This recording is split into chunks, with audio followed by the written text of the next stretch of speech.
Break na po ang batang GS. Pinpool po yung score. Pinpool. Grabe. Walang pumasok. Pinpool po yung score. 370 po yung laban. Walang pumasok guys sa breaking ni GB Sukal. Ayan talaga. Iba talaga ang bilyar pag minalas ka.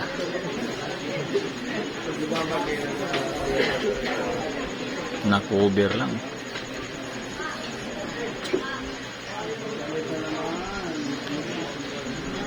Murag manihapon sila tag Skyflex ano, murag layo mga karinderya dar.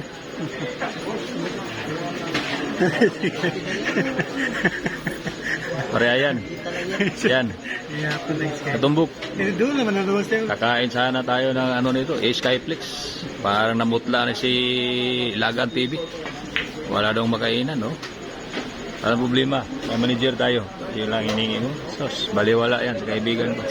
Ay mo rin sila Lagan TV na yun. Uy, Pogs! Wala ka Pogs? Nihiro ko dito. Ha? Kasi bo? Ako magiging ako nakita kanina namin din. Ayan na guys, planto na po ang bula.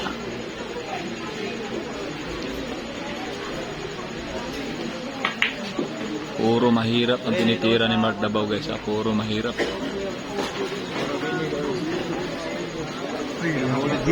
Once again, ha? 10-4. Ayan na guys, palapit na yung Bagyo guys.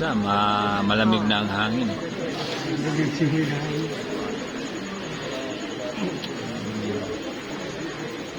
Pero sanay ang mga tao sa Bagyo dito guys. Kasi ang Bagyo sa Davao hindi tumatama. Ayun, trick shot na sana. Nako, delikado na naman. JB Sukal na naman ang tumira guys.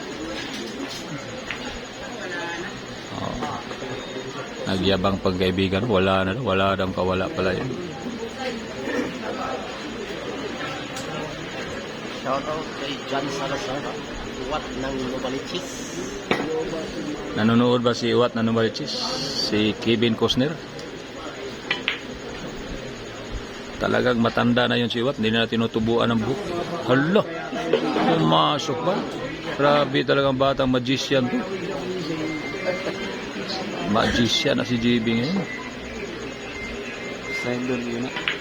Ayan na naman oh. Nako. Bagas kabila na naman yan. Ayan. Tinog 16 mamaor ano. Ayan na guys oh.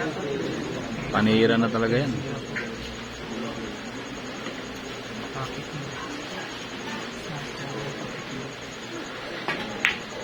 Nako. Tudas tayo dyan. Over pa oh. Umover pa. Ito na. JB Soksok. The Magician. Ano? Ginanon lang. Grabe naman talaga.